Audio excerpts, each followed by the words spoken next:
नमस्कार। अभी मैं खड़ा हूँ देसुरी नाल की शुरुआत में। जब राजसमंद से मारवाड़ की तरफ जाता है, मेवाड़ से मारवाड़ की तरफ, तो देसुरी की जो नाल है जो दोनों ही क्षेत्रों को जोड़ती है, उसके शुरुआत में खड़ा हूँ। और अमूमन जब जब देसुरी नाल का जिक्र आता है तो कई बार अखबारों में खबरें आती है कि देसुरी नाल में ये दुर्घटना हो गई, देसुरी नाल में लोग मर गए, देसुरी नाल में लोग घायल हो गए। मगर आज देसुरी की नाल खुद घायल है।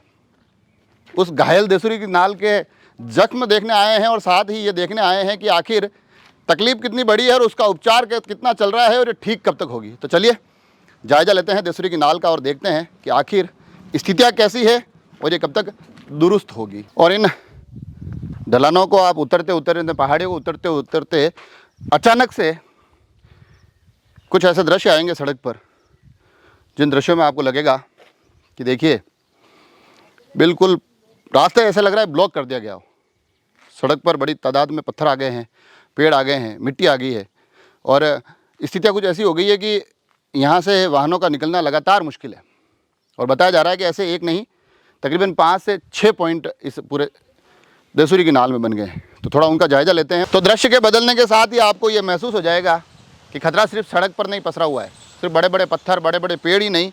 जब आप इन राहों पर अब गुजरते हैं तो इस प्रकार के दर्रे दिखाई देंगे आपको, जहाँ ऊपर से हम देखेंगे तो इतना कुछ विशेष दिखाई नहीं देगा, मगर किनारों से अगर थोड़ा सा झांक कर देखेंगे तो डर से सिहर उठेंगे। जहाँ नीचे सड़क के नीचे मिट्टी हट चुकी है, मिट्टी के साथ साथ सड़क टूट चुकी है, बड़े बड़े जो सपोर्टर थे साइड के वो टूट चुके हैं। और अगर यहाँ से आवागमन शुरू होता है तो इस स्थिति में इन सड़कों के ढहने की एक बहुत बड़ी संभावना है। मेवाड़ और मारवाड़ को जोड़ने वाले इस मुख्य मार्ग के इस पूरे आकलन के बाद, तूफान के इस असर के बाद, हालांकि जहां हमें बड़े स्पष्ट रूप से दिखाई दे रहा है कि 5 से 6 जगह बड़ी डेंजर जोन बन गई है, उसमें जिस प्रकार की स्थितियां हैं, जहाँ पत्थर, पेड़ जो जिस प्रकार से सड़कों पर बिखरे हुए हैं, साथ ही कहीं कहीं जहां सड़क के नीचे से मिट्टी खिसक गई है, तो वो भी एक दुर्घटना के लिए संभावित क्षेत्र बन गया है। परंतु आसपास के लोगों का ये भी कहना है कि अब तूफान जब समाप्त हो चुका है, उसके बाद प्रशासन को जिस प्रकार का इस आवागमन को पुनः सुचारू करने का प्रयास करना चाहिए था, वैसा कोई प्रयास दिखाई नहीं दे रहा है। सिर्फ दोनों तरफ से पुलिस के माध्यम से इस रास्ते को बंद कर दिया गया है, मगर अब आगे कब और कैसे सुचारू रास्ता शुरू होगा वो अभी तक संदेह के घेरे में है। परंतु इन तमाम परिस्थितियों के बीच जब उस मार्ग से लोग पैदल ही गुजरते दिखाई देते हैं, उन पैदल गुजरने वालों में जहाँ बुजुर्ग भी है, बच्चे भी है, महिलाएं भी दिखाई देती है, तो फिर प्रश्न ये भी खड़ा होता है कि देसुरी की नाल में लगातार दुर्घटनाओं के बाद से बार बार ये मांग की जा रही है कि इस सड़क को चौड़ा किया जाए, इस मार्ग को थोड़ा व्यवस्थित किया जाए। मुख्य मार्ग है ये मेवाड़ और मारवाड़ को जोड़ने का, तो उस सड़क की दशा को सुधारने के लिए लगातार मांग हो रही है।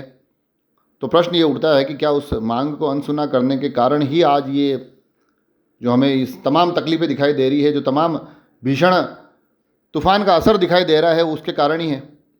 संभवतः अगर समय पर इस सड़क की सुध ले ली जाती तो आज ये स्थितियां नहीं देखनी पड़ती। प्रश्न प्रशासन कब इसको सुचारू शुरू करेगा। इसके साथ साथ लोग एक और विषय की तरफ ध्यान दिलाते हैं कि जब यहाँ बीच में कुछ काम चला था तो ठेकेदार ने जो वेस्टेज था उसके माध्यम से पानी के आवागमन के नालों को बंद कर दिया। और लोग बताते हैं कि इस बार जो ये पानी इस बड़ी तादाद में सड़कों पर बिखरा है, सड़कों पर पानी ये गुजरा है, उसका बहुत ये नया निर्माण जो अभी हुआ है लेटेस्ट, तो सारा मलबा इस रनिंग में जो पानी जाता था रेगुलर, तो उस नाले को इन लोगों ने वो मलबा डालने से नाला ब्लॉक हो गया। तो सारा पानी इन्होंने रोड पे डालने से ये इतने साल में कभी रोड इतना बंद नहीं हुआ और इतना पानी नहीं है। तो इनकी ठेकेदारों की गलती की वजह से इन्होंने सारा पानी उस नाले को ब्लॉक करके सड़क पे डाल दिया, इसलिए आज पब्लिक को इतनी परेशानी उठानी पड़ रही है। आज इतने दिन कभी रोड ब्लॉक नहीं हुआ। तो जैसा कि आपको दिखाया कि ये जो बिफर जॉय के दंश हैं, वो दंश देसुरी की इस नाल में कदम कदम पर बिखरे हुए हैं। अलग अलग नालों के माध्यम से, पेड़ पौधों के माध्यम से, पत्थरों के माध्यम से ये मार्ग बंद पड़े हैं। और मार्ग कब खुलेंगे, इन राहों के खुलने का इंतज़ार न केवल इधर से उधर आने वाले लोग कर रहे हैं, न केवल यहाँ से गुजरने वाली गाड़ियाँ कर रही है, बल्कि कहीं ना कहीं इस क्षेत्र में कदम कदम पर सड़क किनारे बैठी हुई वानर सेना इस बात के इंतज़ार में है कि ये राहें खुले, और ये इंतज़ार उनकी आंखों में बड़े स्पष्ट रूप से देखा जा सकता है। आप सभी लोग जुड़े रहे राजसमंद एक्सप्रेस से। धन्यवाद।